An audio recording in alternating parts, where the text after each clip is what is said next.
I know at UCLA you went pretty much in one day. You went from pretty much the men's volleyball to the women's volleyball team. Yeah. But what is like the most dramatic change that you've noticed in terms of your style of coaching, and then also the system in which you are instilling at USC? So I'm gonna write a book one day. That's a lie. I can't read or write, but I'm gonna write a book one day, and it's called The Word Can't. And when you go to the women's side, there's a lot of coaches that say the women can't do this or you can't do that, and it's all crap. It's the same thing as it's just a matter of, do you want to do it? How hard are you willing to train? Do you know how to train it? And are you willing to be patient enough to do it?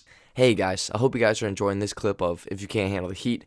I'm here to inform you guys that we have plenty more juicy information and storytelling on the full episode. Make sure you click the link below. We're both on Apple Music and Spotify. It's easy. Click the link below. Bam. A lot more information coming your way. Now, let's get back to the magic. And I am. So I'm going to do it.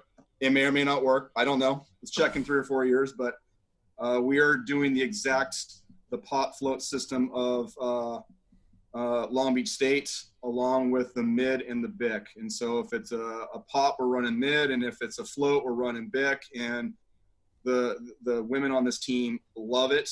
They're getting pretty good at it. The biggest difference is the windows of attacking the ball are different. You don't have like a Dane and Gmo where it just hangs up there forever and you can just lob it up.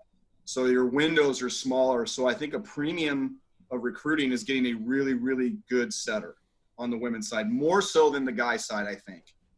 So that's a big difference. You have to be really, really good with a setter that understands what these systems are.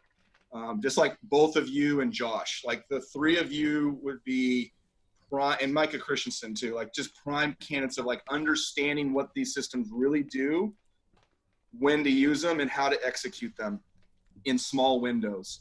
So that's, I think, is one of the biggest changes. The other thing is I always joke about this. They go, what's the biggest change between men's and women's? I go, the women come into my office and ask me how my day's going. So whereas guys come in and go, what's up? Or they have some story, or like, oh my goodness, or like, oh, I don't want to go to class. Like the women come in and go, so how are you doing? Like, tell me about your brother, or whatever it is. It's just a little bit different in that sense.